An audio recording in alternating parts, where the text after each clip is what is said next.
Hi, Odyssey Camper here. I just wanted to shoot a short video to show you how to remove the window guards if your van came with these.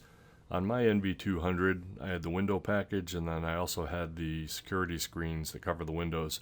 Makes it harder for someone to break in and steal things. If you want to pull these out, the first thing you do is pull the plastic caps off of the studs, and there's a 10mm nut under there. So grab a 10mm socket, or nut driver if you have one. I think you can really use the leverage of a ratchet, so grab your socket and your drive, and let me switch hands here and get my strong hand on this. They're on kind of tight. Just remove the 10mm nuts and hold on to those plastic pieces, because you can use those to hold your window coverings in place. They kind of thread onto the studs. When you remove these nuts, the stud is welded in place, so you're not going to lose a screw down the back or anything. Just pull the nuts off. And be careful of the defroster. If you have a defroster on your window, the wires come up there. You want to be careful not to clip them, hit them with a wrench or anything. And then simply repeat the process for the other nuts. Once you get all the nuts removed, just grab the cage and give it a wiggle and it'll pull straight off. Again, be careful of the defroster wires. You shouldn't hurt them, but just be careful when you pull that off. And you can definitely see out the window better. It doesn't feel like a jail cell anymore. And you've got the studs to be used to mount anything later on, like a panel, for example, for blocking the light at night. Now these grates themselves are pretty good quality. I can definitely see them slowing down someone who broke the glass and wanted to get in and steal something. That's less of a concern to me, because at night I'll be in the van, so and I don't really keep anything valuable in the van anyway, so that's not really my concern. But like I said, they came with a van. And there's 4 bolts that hold the other door, the grate on the other door.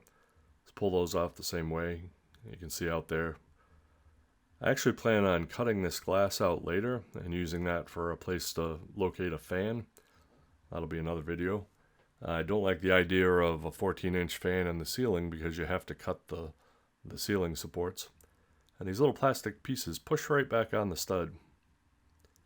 So those are enough to captivate, say, a thin felt panel or plastic panel. If you're going with something stronger or thicker, you might want to also use the nuts.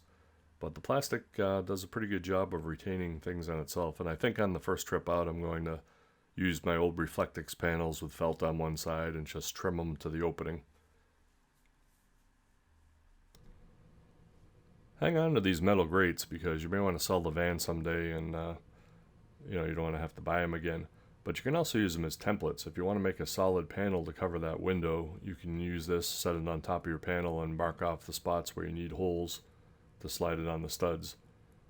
So I've got 1 window left to do on the side. This one has 7 nuts, which is strange. It's an odd number, but it's also a lucky number in Japan, so maybe that's why. Alright, so we'll pull this off. You get a much better view out the side. See the Odyssey camper in the background, which I'm still going to do videos and stories on. I'm just taking a little side detour to the NV200 here. So when you first go out in the NV200, you may do what I did in the Odyssey, which is just throw a cot in the back. So I thought it'd be interesting to put my 80-inch Coleman cot in the back and see how much room there is. The first thing I discovered is, because it's the 80-inch, it butts up against the corners, especially behind the front seat here, and that pushes the cot further out to the side, so you really can't get it up against the metal side panel. If you went with a shorter cot, I think it would fit, because this Coleman cot comes in 2 different lengths. So with the 80-inch, I've got a little bit of gap there, but again, I'm not going to use this long term. I just thought I'd fit it in here and see how it fit, in case anybody wants to do this. And I also was thinking, if use one of these broom mounts, you may be able to set the shorter cot so that you can pivot it up against the side of the van. So you'd mount the broom holder on the side, and then the tubing fits neatly inside of that, and you can rotate the whole thing up against the side of the van. It's one of the ideas I had. I just thought I'd pass it on. Alright, that's all for today. Thanks for watching.